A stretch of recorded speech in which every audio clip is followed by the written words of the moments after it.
Hey there tech fans, Rick here again from the O-Ray team. In today's video, I'll show you how to easily access the graphical user interface for the O-Ray UHD816-EX230-K HDMI matrix and extender kit. Through this graphical interface, you can make all the changes you need to the configuration settings inside the unit through a simple web browser. And the basic steps involve connecting this to your network and then accessing it through your web browser by pointing your browser at the IP address of the unit. Now the standard IP address is 192.168.1.100, but if you need to check that or if it's been changed, you can access the current IP address by connecting through the RS-232 connection to a local terminal and issuing an r/IP-config command, and that's fully explained in the manual. And once you enter that graphical user interface, you have access to all the configuration settings inside the unit, and you can make changes according to your needs. Now, if you stay tuned next, I'll walk through all of the configuration settings that are available inside the unit so you understand exactly what's available and what changes you can make to accommodate your current media setup.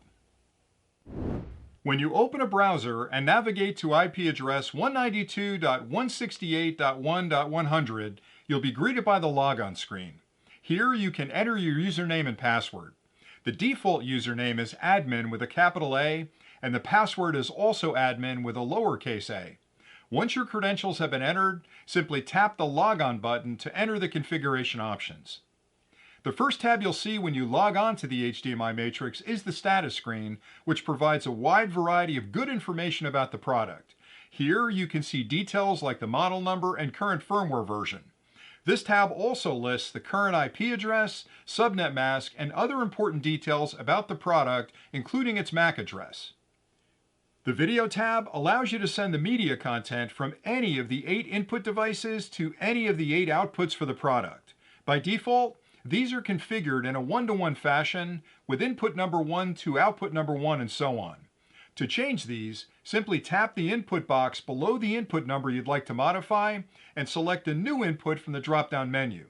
On this tab, you can also create, save, and set presets for various input and output combinations you regularly use. The next tab down is the Input tab, which allows you to verify your input settings and adjust the EDID choices. On the top of the page, you'll see the 8 input channels with indicators to let you know which ones are currently active, as well as their audio settings. You can also change these EDID settings for each input by simply selecting the input you'd like to change and choosing a new audio setting from the drop-down list. Further down the page, you also have the option of saving your EDID settings or loading a previously saved version to the product for quicker setup. The Output tab shows you the current state of all 8 output connections. There are indicators for all 8 of the outputs for both the local HDMI connection as well as the remote LAN connection. These provide confirmation that your connections have been verified. This tab also allows you to enable and disable the stream for the various outputs. The next tab down is the CEC tab, and it provides remote control of the HDMI matrix. On the left-hand side of the screen, you can choose and control any of the 8 inputs. Here you can start, stop, fast forward, and pause the media on that particular port. You can also mute the audio and have control over other various input functions. On the right-hand side of the screen, you have some control over the 8 output devices. You can first choose the output device you'd like to control and then make your selections. The Network tab is where you make adjustments to the connection information for the matrix. You have a choice of using DHCP to select it for you automatically or setting a specific network address yourself by choosing the static option.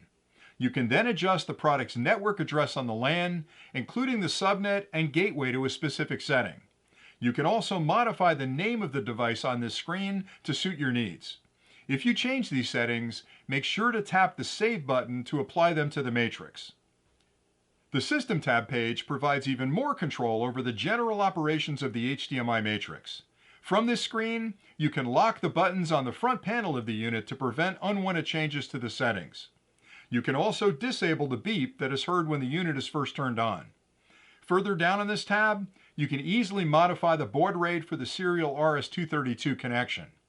This screen also provides a way of updating the firmware for the matrix by simply locating a new firmware file and tapping the Update button. Finally, You can do a complete factory reset to the matrix to revert to all of the original settings, or simply reboot the device if needed. I hope you found this overview of the graphical user interface for the O-Ray UHD816-EX230-K HDMI matrix and extender kit helpful. Through that interface, you can make any changes you need to accommodate your current media setup, and it just provides an incredibly easy way for you to connect this to your network, open up a browser, point it at the unit, and make the changes you need to accommodate your current media setup. So until next time, thanks again for watching.